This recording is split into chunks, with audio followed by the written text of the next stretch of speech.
மாணவர்கள் மற்றும் பெற்றோர்கள் அனைவருக்கும் வணக்கம். பொதுத் தேர்வு எழுதும் மாணவர்களுக்கான வழிகாட்டி நிகழ்ச்சி இது. இந்த நிகழ்ச்சியில் நம்ம கூட இன்னைக்கு பேச வந்திருக்கிறவர் doctor R Bhaskar Sethupathi sir. வணக்கம். வணக்கம். தேர்வு காலகட்டத்தில் ஒரு மாணவர்கள் உடல்நிலையை எப்படி வச்சுக்கணும் ஆக்சுவலாக? ஏன் அப்படின்னா, தேர்வுக்கு முந்தின நாள் தான் வயிற்று வலி, தலைவலி, காய்ச்சல் இது எல்லாமே வருது. மெயினாக இந்த டிசென்ட்ரி, இந்த என்னத்தையாவது சாப்பிட்டுட்டு இந்த பானிபூரி, சவர்மா, இது நிறைய இந்த சாட் ஐட்டம்ஸ்லாம் சாப்பிட்டுட்டு நிறைய இதாகிடுது. இந்த மாதிரி ஒரு பொது தேர்வு நடைபெறும் காலகட்டத்தில் அவங்களோட உடல்நிலையை என்ன மாதிரியான பாதுகாப்பாக வச்சுக்கணும், என்ன மாதிரியான சாப்பாடுகளை சாப்பிடணும் அப்படிங்கிறது. பொதுத் தேர்வு எழுதும்போது மாணவர்கள் அந்த உடல்நலனை ரொம்ப முக்கியமாக பார்த்துக்கணும்.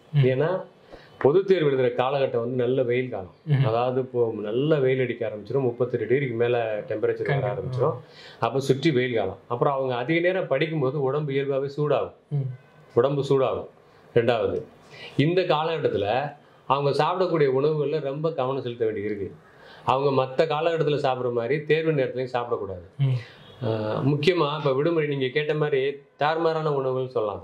சாட் ஐட்டம்னா அது உடலில் ஒரு மந்த நிலையை உருவாக்குறது, நிறைய தூக்கத்தை உருவாக்குறது, செமிக்காமல் இருக்கிறது, அமில மாசிட்டு சுரக்க வைக்கிறது, இன்டைஜஷன் ஆகுறது, கான்ஸ்டிபேஷன் ஆகுறது, இப்படி எதையாவது ஒன்று உண்டாச்சுன்னா இது கண்டிப்பாக படிப்பில் தாக்கத்தை உண்டாகும்.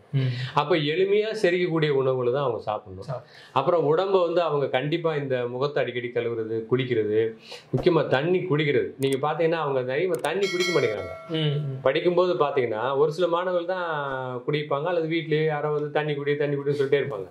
ஆனால் தண்ணி அவ்வளோ அவசியம் தேவைப்படும். படிக்கிற மாணவர்களுக்கு, எழுதுகிற மாணவர்களுக்கு, மெமரிக்கு தண்ணி ரொம்ப தேவைப்படும். மொத்தமாக லிட்டர் கணக்காக குடிக்கணும். அப்பப்போ தண்ணி குடிக்க வேண்டிய கட்டாயத்தில் அவங்க இருக்காங்க. அதை மறந்துடக்கூடாது. அப்போ அவங்க கவனிக்கணும், தண்ணி குடிக்கிறாங்களா, நல்ல தண்ணி, பச்சை தண்ணி குடிச்சிட்டே இருக்காங்களா அப்படிங்கிறத பார்க்க வேண்டியிருக்கு. அப்புறம் தண்ணி குடிக்கிறாங்களாங்கிறத கவனிச்ச மாதிரி ரொம்ப முக்கியமாக சிறுநீர் அப்பப்போ கழிக்கிறாங்களா, உடம்புல வேற ஏதாவது அவங்களுக்கு கழிவுகள்லாம் வெளியேறுதாங்கிறதே பார்க்க வேண்டியிருக்கு. கண்டிப்பாக. ஆமாம், பெற்றோர்களை கவனிக்கணும் அந்த மாணவ மாணவிகளுக்கு. ஏன்னா அப்படி கவனிக்கல அப்படின்னா அது ஒரு பிரச்சனையை உண்டாகும். அவங்களுக்கு அது அதனுடைய தாக்கம் கண்டிப்பாக தேர்வில் காட்டத்தான் செய்யும். அதனால உடம்புல கழிவு வெளியேறுதாங்கிறத முக்கியமாக பார்க்க வேண்டியிருக்கு. தண்ணி குடிக்கிறாங்களா பார்க்க வேண்டியிருக்கு. சாப்பாடு ரொம்ப எளிமையான உணவுகள். இன்னொன்று, படிக்கும்போது பார்த்தீங்கன்னா அவங்களுக்கு அதிகமாக சாப்பிடணும் போது தோணும், ஆனால் முடியாது. நிறைய பேரை நீங்கள் பார்க்கலாம். ஏன்னா அவங்க சொன்ன மாதிரி மகிழ்ச்சியாக கொண்டாட்டமாக இருக்குன்னு சொன்னது அதுக்காக தான். மகிழ்ச்சியாக கொண்டாட்டமாக இருந்தால் தான் சாப்பிடணும் போல இருக்கும். ஆனால் அவங்களுக்கு என்னென்னா தேவைப்படும். பாருங்க, தேவைங்கிறது வேற, தேவை அப்படின்னு என்னன்னா நீடு. உடம்புக்கு தேவைப்படும், நிறைய சர்க்கரை, நிறைய இனிப்பெல்லாம் தேவைப்படும். அப்போ அவங்களுக்கு நிறைய அந்த உப்பு தேவைப்படும் வெயில் காலத்துக்கு. அப்போ அவங்க உணவுகளில் நிறைய உணவு தேவைப்படும், ஆனால் முடியாது, சாப்பிட முடியாது. ஏன்னா அந்த பதட்டம், கோவம்லாம் ஜாலியாக இருந்தாங்கன்னா சாப்பிட்ருவாங்க. அப்போ அவங்க நல்லா சாப்பிட்றாங்களா அப்படின்னா நிறைய முட்டை சாப்பிடுறது நான் சொல்லலை. அவங்க கழுத்து முட்டை சாப்பிடணும் அவசியம் இல்லை. அவங்க உடம்புக்கு தேவையான அளவு சாப்பிடணும். ஏன்னா அவங்களுக்கு வைட்டமின், இந்த மினரல்ஸ் இது எல்லாமே தேவைப்படுது. அப்போ அவங்களுக்கு பழங்கள் அந்த வெயில் காலத்துக்கு ஏற்ற மாதிரி கிடைக்கிற அந்த சீசனில் கிடைக்கக்கூடிய பழங்கள் நல்லா சாப்பிட்றாங்களா, எது பிடிக்குதோ அதை ஏதாவது ஒன்று கட்டாயப்படுத்தக்கூடாது. அது ஒரு இதாகிடும். எது பிடிக்குதோ அந்த மாதிரி பழங்களை அவங்க சாப்பிட்றாங்களா, ரெகுலராக சாப்பிட்றாங்களான்னு பார்க்கணும். முக்கியமாக அயன் அவங்களுக்கு ரொம்ப தேவைப்படும் இந்த மெமரிக்காக.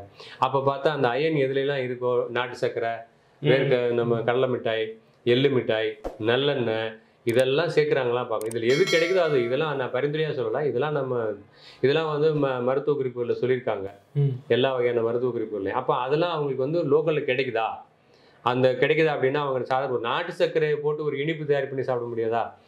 அந்த மாதிரி இருக்குது. கருப்பட்டியில் இருக்குது. இதெல்லாம் இரும்பு சத்து அதிகமாக கிடைக்கக்கூடிய பொருள். கடலை மிட்டாயில் இல்லாத சத்து இல்லைங்கிறாங்க. அப்போ அதெல்லாம் அவங்களுக்கு தேவைப்படும். அதெல்லாம் அது மாதிரி ஏதாவது ஒன்று, நான் சொல்கிறது ஒரு பரிந்துரை இல்லை, எது அந்த மாதிரி உணவுகள் அவங்க சாப்பிட்றாங்களா, பழங்களில் நிறைய மினரல்ஸ் கிடைக்குதா, அவங்களுக்கு ஒருவேளை காய்கறி பிடிக்கலாம், பிடிக்காமல் போகலாம், எது பிடிக்குதோ அதை நல்லா சாப்பிட்றாங்களா, டைஜஸ்ட் ஆகக்கூடியது. நீங்கள் சொன்ன மாதிரி இந்த சாட் ஐட்டம் அல்லது நிறைய என்வி சாப்பிடக்கூடாதுன்னு சொல்ல வரல, அது வீட்டில் அந்த காலம் தயார் பண்ண மாதிரி சாப்பிட்லாம், அளவாக சாப்பிட்லாம். அவங்களுக்கு ஒருவேளை அவங்களுக்கு ஏதாவது முட்டை ஆம்லேட் பிடிக்கலாம், அதெல்லாம் சாப்பிடலாம். ஏன்னா மற்ற உணவு சரியாக சாப்பிடல, அட்லீஸ்ட் இதையாக சாப்பிட்டுமேன்னு கொடுக்கலாம்.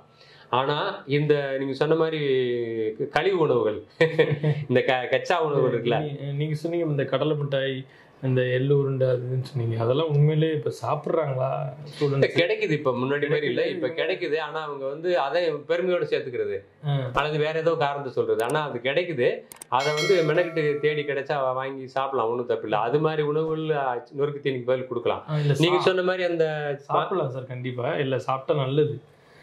ஆக்சுவலாக இப்போ இருக்கிற ஜென்ரேஷனில் இருக்கிற ஸ்டூடெண்ட்ஸ் வந்து இதெல்லாம் சாப்பிட்றாங்களா ஃபர்ஸ்ட்டு? இல்லை, பல சாப்பிட்றவங்களும் இருக்காங்க. எனக்கு தெரிஞ்சு நிறைய ஆசிரியர்களே வந்து வாங்கி கொடுக்குறவங்களே இருக்காங்க. தலைமை ஆசிரியர்களே அவங்க செலவு போட்டு நிறைய தலைமை ஆசிரியர்கள் வந்து நானே பார்த்துருக்கேன். நிறைய தலைமை ஆசிரியர்கள் ஈவன் அரசு பள்ளியிலே பார்த்தீங்கன்னா நிறைய தலைமை ஆசிரியர்கள் அதுக்குன்னு செலவு பண்ணி அவங்களுக்கு வந்து இந்த கடலை மிட்டாய் வந்து தினமும் வாங்கி கொடுக்குறவங்களே இருக்காங்க. பரீட்சை டயத்தில் 90 நாளும் வாங்கி கொடுக்குறவங்களா இருக்காங்க. பேரிச்சம்பழம் சாப்பிட சொல்லலாம், அவங்களுக்கு வந்து அது தேவைப்படும். இந்த மாதிரி உணவுகளை சாப்பிட விட்டுட்டு இந்த பானிபூரியோ அல்லது சவர்மாவோ சிக்கன் கழிவு உணவுகளை சாப்பிட்டாங்கன்னா குடல்ல வந்து ஆசிட் அடிக்கும். ஏற்கனவே வெப்பத்தில் இருக்கிறதுனால புத்தி வந்து கிரகிக்கிற ஒரு நிலையில இருக்காது, நிறைய படிக்கணுங்கிற தோணாது. அப்ப வேற சேட்டை தான் செய்ய சொல்லும். அப்ப அந்த உணவுகளை தவிர்க்கணும். ஒரு சில மாணவர்கள் பார்த்தீங்கன்னா கரெக்டாக பரீட்சைக்கு முதல் நாள் 2 நாள் லீவ் இருக்குன்னு வச்சுங்களேன், லீவு தானே அப்படிங்கிறதுக்கா சாப்பிட்றாங்க. லீவு தானேன்னு சாப்பிடக்கூடாது, அங்கே தான் பிரச்சனையே.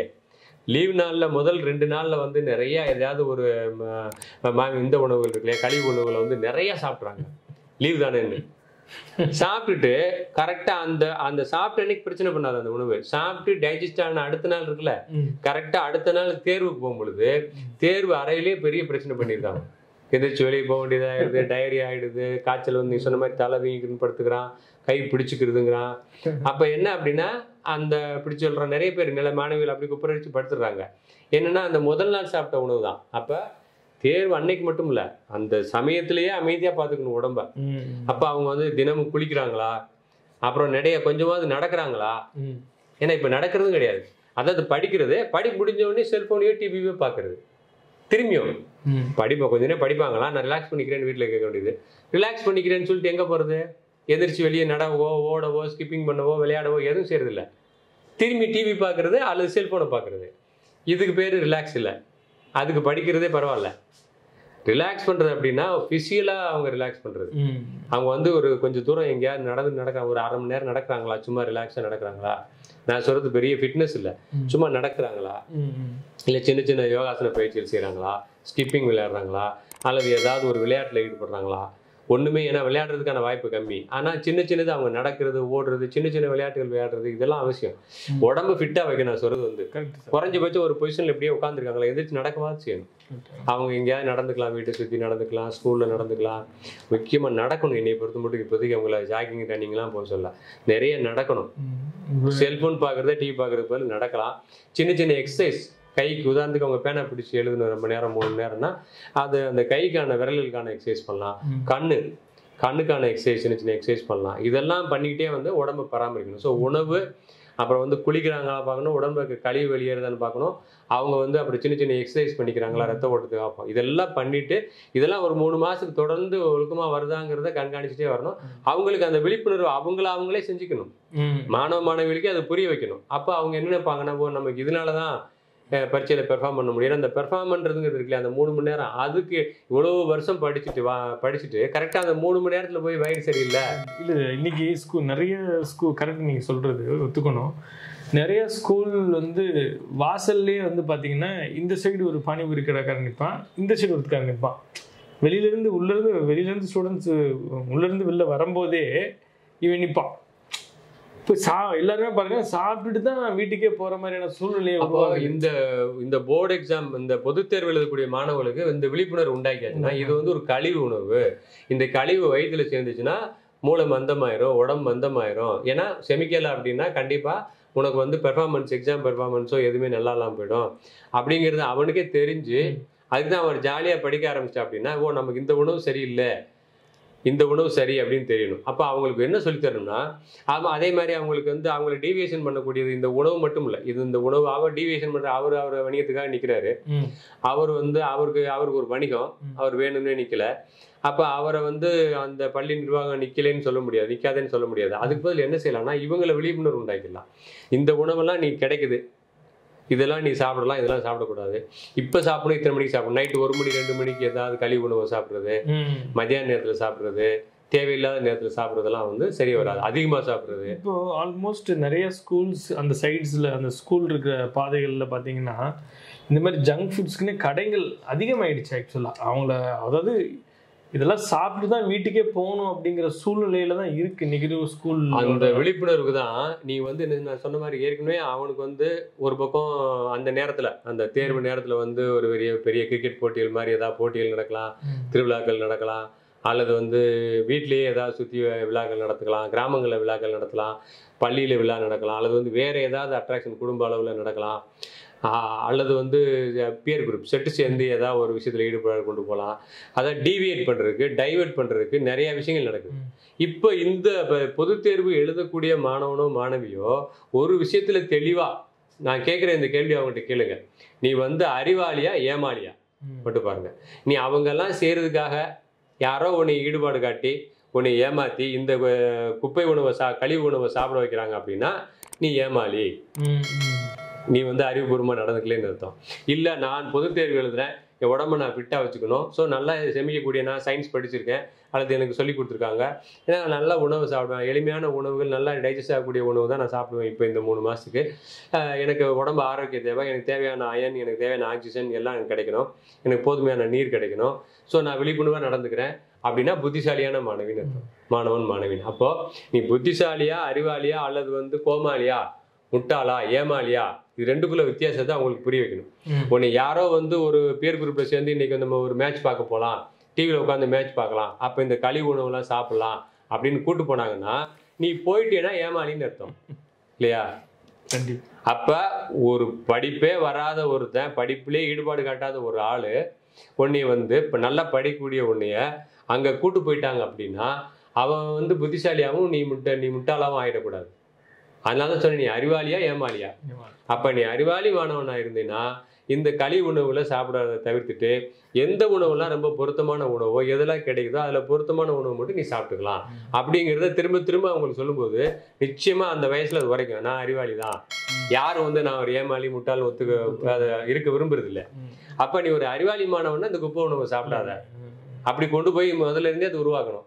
அப்போ திரும்ப திரும்ப அதை சொல்லும்போது யாராவது கூப்பிட்டு வா இதை சாப்பிடலாம், இந்த கழிவு உணவை இந்த குப்பை உணவுன்னு கூப்பிட்டாங்கன்னா நான் அறிவாளிப்பா சாப்பிட மாட்டேன்னு அந்த குழந்தை பிரிஞ்சு போகிறதுக்கு வாய்ப்பு இருக்குது. நான் இந்த வேர்க்கடலை மிட்டாய் வச்சுருக்கேன், இதில் இவ்வளோ அயன் இருக்குது, கால்சியம் இருக்குது, இதில் நல்ல சத்து, இது எனக்கு 2 சாப்பிட்டா போதும், அது குப்பை உணவு எனக்கு வேண்டாம் அப்படின்னு சொல்கிற அளவுக்கு தைரியமும் வரணும். அப்போ அதுக்கான விழிப்புணர்வும் வரணும். இப்போ எங்கேயாவது ஒரு சொன்ன மாதிரி ஒரு நிகழ்ச்சி கூப்பிட்றாங்க, ஒரு தப்பான நிகழ்ச்சி செட்டு சேர்ந்து கூப்பிட்றாங்க அப்படின்னா நான் வர முடியாது, நான் அறிவாளி, முட்டாள்தனமாக அவங்களோட பரிச்சை விட்டுட்டு வர முடியாதுன்னு சொல்கிற அளவுக்கு தைரியம் வரணும். அந்த அளவுக்கு அவங்கள உருவாக்கணும். இது புரிஞ்சிருச்சுன்னா கண்டிப்பாக விட மாட்டாங்க. இது புரிஞ்சிருச்சுன்னா நம்ம அறிவாளியாக இருக்கணுங்கிறது புரிஞ்சிச்சுன்னா இப்போ ஏமாந்து தான் நிறைய பேர் 50-60% குழந்தைகள் நீங்கள் சொன்ன மாதிரி இது கிடைக்குது, இது நல்லது தான் போல இருக்குன்னு நினைப்பாங்க. அது யாராவது கூட்டு போனால் ஓசியா வாங்கி கொடுத்தா கூட சாப்பிட்றது, எனக்கு இலவசமாக வேண்டான்றது, எனக்கு எந்த உணவும் இலவசமாக வேணாம், எனக்கு வீட்டில் கிடைக்கிறது போதுமான உணவு இருக்குன்னு சொல்லிக்கிற அளவுக்கு அவங்களுக்கு அந்த சிறுதீனி தின்னா கூட நல்ல சத்தான உணவு கிடைக்குதாங்கிறத பார்த்துக்கலாம். சிறுதானியங்களில் கிடைக்கக்கூடிய உணவுகள் கிடைக்குதா, அதை அவங்க நல்லா சாப்பிட்றாங்களா, நல்லா மென்று சாப்பிட்ணும், வாயை மூடி சாப்பிட்ணும், மென்னுப்பெல்லாம் நிறைய சொல்லி கொடுக்குறாங்க இல்லையா, வாயை மூடி சாப்பிட்ணும், மென்று சாப்பிட்ணும், நல்லா ரசித்து சாப்பிட்ணும், கை கால் முகத்தெல்லாம் கழுவிடணும், உட்காந்து சாப்பிட்ணும், பொறுமையாக சாப்பிட்ணும், அந்த உடம்புல அந்த சாப்பிட்ற உணவோட சத்து சேருதான்னு பார்க்கணும். அப்படியெல்லாம் செஞ்சுட்டே வரும் பொழுது கண்டிப்பா அவங்களுக்கு வந்து உடம்ப ஃபிட்டா வச்சுக்கிற முடியும். அப்ப அந்த தேர்வு எழுதும் போது அந்த நேரத்துல வந்து ரொம்ப நல்லபடியா தேர்வு எழுத முடியும், பெர்ஃபார்மன்ஸ் ரொம்ப நல்லா இருக்கும்.